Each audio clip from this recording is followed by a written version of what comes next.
நம்ம வீட்டு சமையலில் என்ன பார்க்க போறோம்னா பன்னீர் குருமா. இது சப்பாத்தி, பூரி, பரோட்டா எல்லாத்துக்குமே வச்சு சாப்பிடலாம். வாங்க எப்படி செய்யறதுன்னு பார்க்கலாம். பன்னீர், வெங்காயம், தக்காளி, பச்சை மிளகாய், கரம் மசாலா, குழம்பு மிளகாத்தூள், சோம்பு, கொத்தமல்லி, புதினா, இஞ்சி பூண்டு பேஸ்ட்டு, தேங்காய், தாளிப்புக்கு வெங்காயம், கொஞ்சம் முந்திரி, தாளிக்கிறதுக்கு பட்டை, லவங்கம், ஏலக்காய்,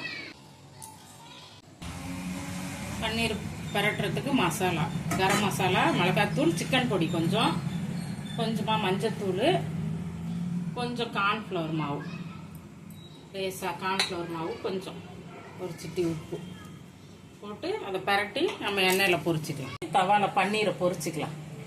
எண்ணெயில் பொரிக்க வேண்டாம், அதனால இது தவாலையை பொரிச்சிக்கலாம். இந்த மாதிரி தவால போட்டு பொரிச்சு எடுத்து வச்சுக்கலாம் பன்னீரை.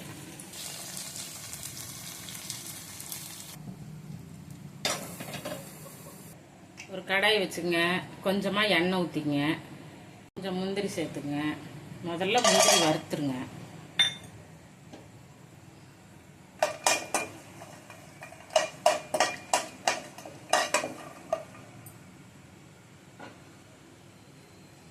கிராம்பு, ஏலக்காய், கொஞ்சம் சோம்பு,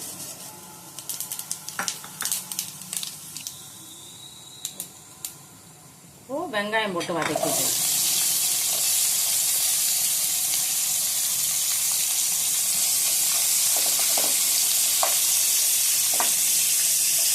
வதங்கினோன்னா பச்சை மிளகாய், தக்காளி ரெண்டையும் சேர்த்து வதக்கிக்கணும்.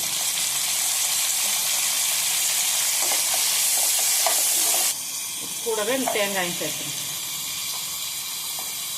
இதெல்லாம் நல்லா வதங்கட்டும். அரைச்சி பேஸ்ட்டாக தான் நம்ம பன்னீர் குருமா வைக்க போகிறோம். எல்லாம் நல்லா வதங்கட்டும். கொஞ்சம் பச்சை வாசனை போகிற வரைக்கும் வதக்கினா போதும். அரைச்சிட்டு நம்ம திரும்ப எண்ணெயில் வதக்குவோம்.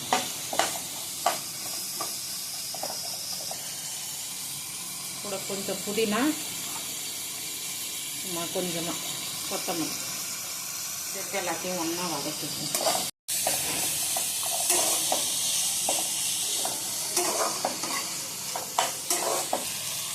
நல்லா வதங்கினோன்னே நம்ம இந்த மிளகாத்தூளையும் அது கூட சேர்த்து அரைச்சிக்கலாம். ஒரு ஸ்பூன் மிளகாத்தூள், கொஞ்சமாக கரம் மசாலா தூள், ஒரு ஸ்பூன் அளவு வெறும் மல்லித்தூள், இதை போட்டு நம்ம அரைச்சிடலாம். எல்லாத்தையும் சேர்த்து இப்படி சும்மா ஒரு வதக்கிட்டு நம்ம அரைச்சிடுவோம்.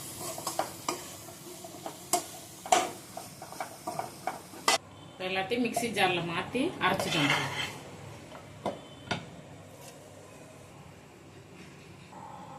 கொஞ்சம் பட்டர் சேர்த்துக்கலாம்.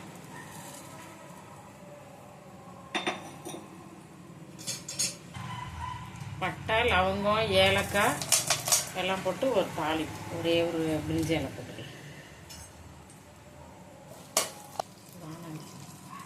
கருவேப்பிலை கொஞ்சம் சேர்த்துக்கணும்.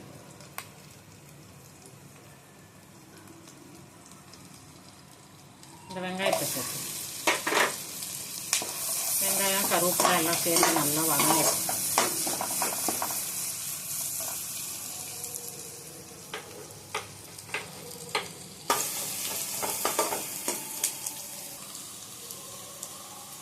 இது வதங்குறப்பயே நம்ம 2 ஸ்பூன் இஞ்சி பூண்டு பேஸ்ட்டு சேர்த்துக்கலாம்.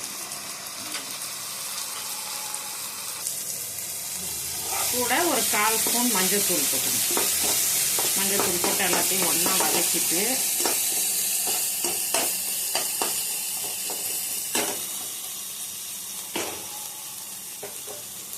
இந்த அளவு வந்தோன்னா நம்ம அரைச்சி வச்சுருக்க மசாலா எல்லாத்தையும், வெங்காயம், தக்காளி, தேங்காய், முந்திரி எல்லாத்தையும் இதில் சேர்த்துக்கேன். இதில் சேர்த்து நல்லா ஒரு வதக்கணும். இது அப்படியே தண்ணி ஊற்றாமல் அப்படியே போட்டு வதக்குங்க. அப்புறமா தண்ணி போட்டுக்கணும்.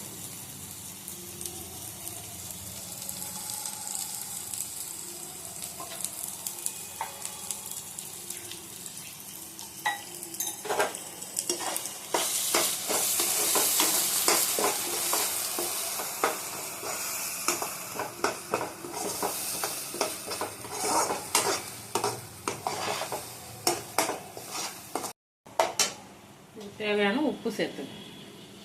குருமா பன்னீர் குருமாங்கிறதுனால கொஞ்சம் உப்பு கம்மியாகவே சேர்த்துக்கங்க. நல்லா வதங்கட்டும்.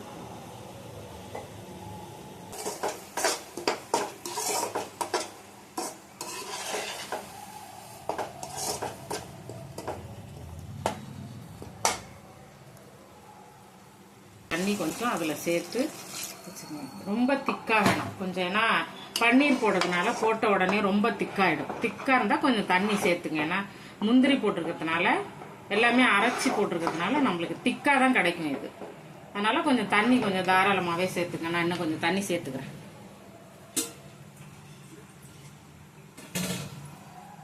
நல்லா இந்த அளவு தண்ணி ஊற்றி ஒரு மூடி போட்டுருங்க. நல்லா கொதிக்கட்டும். அது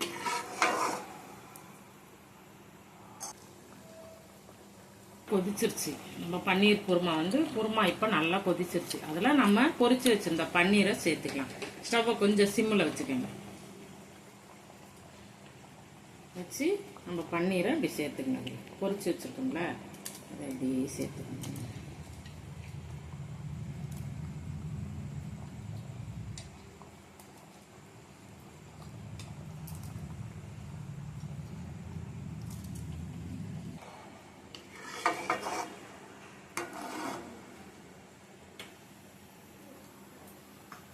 சும்மா ஒரு 2-3 கொதி கொதிக்கட்டும். எப்படி கொதிக்குதோ அந்த அளவு பார்த்துங்க. கொதிச்சோன்னா நம்ம புதினா கொத்தமல்லி போட்டு இறக்கிட வேண்டியதான். நம்ம வீட்டு சமையலில் இன்னைக்கு பன்னீர் குருமா எப்படி ஈஸியாக வைக்கிறதுன்னு உங்களுக்கு காட்டியிருக்கேன். நீங்களும் உங்கள் வீட்டில் செஞ்சு சாப்பிட்டு பார்த்துட்டு எனக்கு எப்படி இருக்குன்னு சொல்லுங்கள். சப்பாத்தி, பூரி, பரோட்டா எல்லாத்துக்குமே இது ஒரு நல்லா இருக்கும். சாப்பிட்றதுக்கே நல்லா இருக்கும். இந்த மாதிரி வச்சு உங்கள் வீட்டில் செஞ்சு சாப்பிட்டு பார்த்துட்டு எப்படி இருக்குன்னு எனக்கு கமெண்ட் பண்ணுங்கள், லைக் பண்ணுங்கள், ஷேர் பண்ணுங்கள், சேனலை சப்ஸ்கிரைப் பண்ணுங்கள். நான் போடுற வீடியோ உங்களுக்கு சேரும். நன்றி.